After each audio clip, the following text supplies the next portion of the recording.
Gauteng Finance MEC Lebogang Maile has confirmed his office will work with the Community Safety Department to establish a new funding model to train the disbanded Gauteng Crime Prevention Wardens. MEC Maile acknowledged the news was still fresh and indicated the province would look to the existing police structures to help fight crime in the interim. The move follows Premier announcement that the Warden program, often called AmaPanyaza, would be disbanded for now. The Premier was responding to the Public Protector's ruling, which found that the program was established without a proper legislative basis. Maile will work with his counterpart in the Community Safety Department on the financial support that will go towards the training of crime prevention wardens into the police following their disbandment.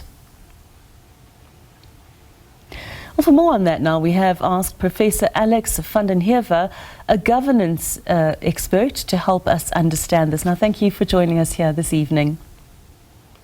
Good evening. The wardens were first introduced, I seem to remember, in 2023. What has taken so long to realise the program was set up without the proper legislative basis in place? Well, it's not just that it's not a proper legislative basis, it lacks a constitutional basis. The function hasn't been allocated to the province. This is a national function, and it hasn't been delegated to the provinces. And the establishment of these crime wardens, or whatever they are, it completely lacks any legal basis whatsoever. Now, that's confirmed by the Public Protector, but it raises quite an important issue. That is that all the expenditure on these wardens is effectively unlawful from the beginning.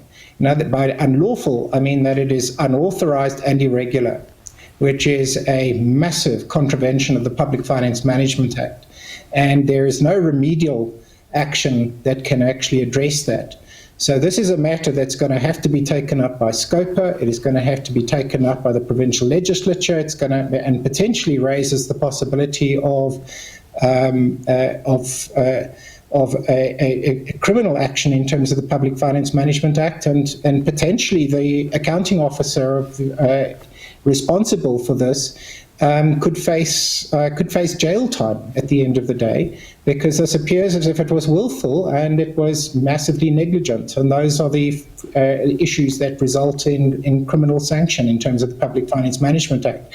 Plus, the members of the executive can also be held to account, and there's going to have to be a process in place to recover this money, because essentially it is unauthorized. In other words, there is no possible way for them to correct this infraction. So the remedial action recommended by the Public Protector is irrelevant in this regard, because basically that just deals with the legal status of this and the elimination of this problem.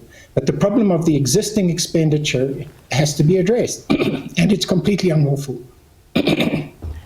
Well, what happens now? What processes need to be followed if there's a chance that the Crime Prevention Wardens program could be reintroduced? I mean, they'd have to go through the proper process this time, wouldn't they? Is there a proper process? What is the process exactly? Well, there is no real process for this because they don't have the delegation. Potentially they can't be what they were, and they're trying to convert them into some sort of traffic police, but they lack any training for that. So they've got to try. What looks like is that they're going to try and find a way of regularizing them. My concern is not the regularizing of these various people they brought in, and it's important to note that the funds that were used for this were diverted away from the Department of Social Development, which were allocated to NGOs for people in distress and community requirements to allocate toward this particular function, which was completely unlawful. So my concern is that, in fact, this is round about 3 billion rands worth of unauthorized expenditure, completely unauthorized. And there's no way to correct it. You can't condone it in terms of the Public Finance Management Act because there was no legal framework for these allocations in the first place. So they are essentially, it's lawlessness. And that cannot be accepted. So essentially, I expect that there's going to have to be a process to hold the various people to account, both within the administration and within the executive. They're going to have to be held to account for this. And I guess we will see processes that now ensue that follow this on. But this was absolutely understandable from day one. There was never a basis for this so-called police force. I find it quite mind-blowing that it wasn't challenged. I remember it. I remember it in the beginning, and you know, questions were asked, and people were saying, you know, what kind of, you know, are these wardens, are they allowed to arrest people? What can they do? What can't they do? But at that time, if my memory serves me correctly, nobody was saying, is this legal? Well, I think that's what they were saying, whether or not this was legal. That's why the matter was put before the public protector, to kind of confirm it. But this is something that takes 3 minutes to know it's not lawful. The issue is that the province itself, the provincial government, should have basically assessed this legally from the start. It's already been a huge issue because there's been a debate, for instance, within the Western Cape about having the function delegated to them for policing powers, and national government has been holding back on doing that. In this particular case, they didn't wait for a delegation.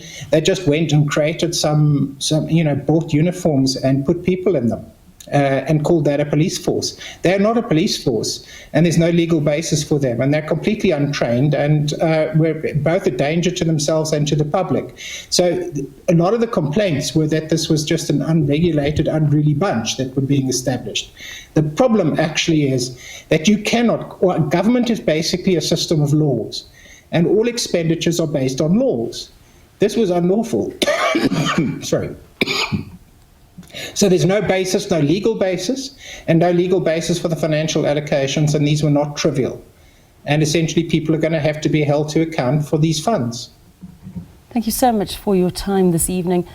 I think one of the most heartbreaking parts about this is that those wardens now are essentially jobless. And the NGOs who are helping people were shut down. It's important to note that. Thank you so much for that. I hope to catch up with you in the near future when we have more clarity on what's to happen next.